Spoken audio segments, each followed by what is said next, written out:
Halo Star Kids, selamat berjumpa lagi dengan Kak Septi. Nah, hari ini tujuan pelajaran kita adalah Tuhan ingin aku taat kepada hukum-Nya. Ikuti kakak sekali lagi ya. Tuhan ingin aku taat kepada hukum-Nya.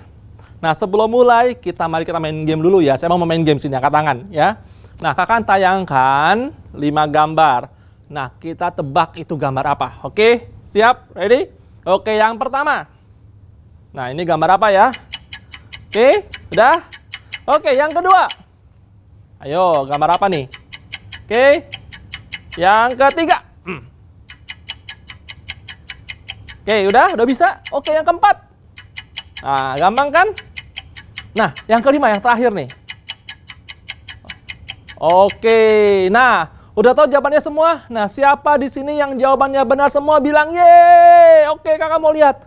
Yang benar cuma 4. Yang benar cuma 4 ada? Oke, angkat tangannya. Nah, kakak mau lihat.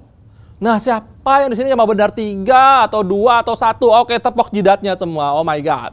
Ya.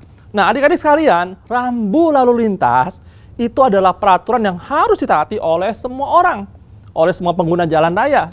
Ya. Tujuannya apa sih? Ya. Tujuannya apa? Apa yang terjadi kalau kita nggak taat? Kalau kita nggak menaati rambu lalu lintas, ya. Apa ayo? Nah, benar sekali. Ya, kalau kita nggak taat bisa terjadi kecelakaan, bisa jadi macet, bisa jadi semraut dan sebagainya. Nah, siapa yang di sini yang bertugas memasang rambu lintas? Dalam hal ini adalah pemerintah dan melalui Departemen Perhubungan dan Dinas Perhubungan. Nah, kalau kakak ingat mengenai rambu lalu lintas, kakak juga jadi ingat tentang hukum-hukum Tuhan. Tuhan yang luar biasa yang menciptakan alam semesta, yang memerintah juga atas hidup kita. Dia juga memberikan peraturan-peraturan yang sampaikan melalui firman-Nya di Alkitab. Yang tujuannya adalah untuk membuat kita aman dan dapat menikmati keselamatan yang Tuhan sudah sediakan. Oke, mari kita buka sama-sama yuk Alkitab. Siapa sih yang udah Alkitab sebelahnya, coba diambil. Nah, yang belum, pause dulu videonya. Ya. Setelah itu, nyalakan lagi kalau ada ambil. Oke, ambil sekarang ya, cepat. Oke, kita buka sama-sama di Lukas 2 ayat 21. Oke, Lukas 2 ayat 21 berkata, dan ketika genap 8 hari ia harus disunat, ia diberi nama Yesus, yaitu nama yang disebut oleh malaikat sebelum ia dikandung ibunya. Jadi saat Yesus masih bayi adik-adik, sunat adalah hukum yang wajib yang harus dilakukan sebagai pengingat hubungan antara Tuhan dan Abraham. Sesuai dengan firman-Nya waktu itu. Yuk, kita baca satu ayat lagi. Kali ini di Kejadian 17 ayat 12a. Oke. Kejadian 17 ayat 12a. Anak yang berumur 8 hari haruslah ia disunat, yaitu setiap anak-anak laki-laki di antara kamu turun-temurun. Nah, adik-adik sekalian, Yusuf dan Maria adalah orang tua yang taat kepada hukum Tuhan. Mereka adalah orang tua yang saleh. Dan mereka melakukan hukum Taurat yang seperti Tuhan perintahkan kepada Musa.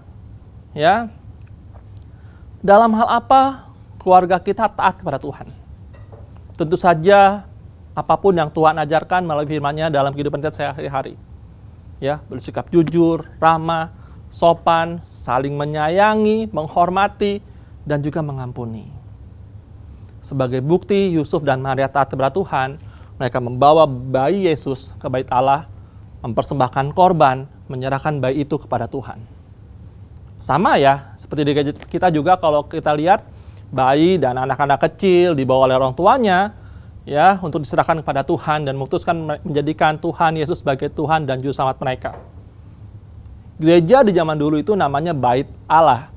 Jadi saat Maria dan Yusuf, orang tua Yesus, membawa bayi Yesus datang ke bait Allah, mau disunat waktu itu, mereka juga bertemu dengan seorang yang sudah sangat tua dan diurapi Tuhan bernama Simeon, yang sangat senang bertemu dengan bayi Yesus.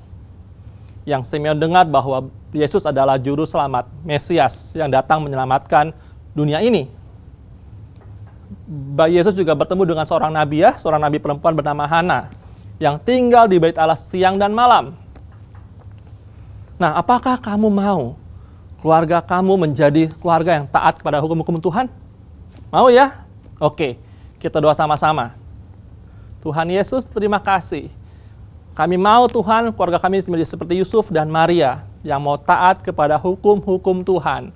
Karena aku tahu bahwa hukum-Mu itu baik bagiku dan memberikan hidupku sesuai dengan rencangan-Mu. Jadilah kehendak-Mu Tuhan dalam hidup setiap kami. Hanya di dalam nama Tuhan Yesus kami sudah berdoa. Sama-sama kita katakan, amin.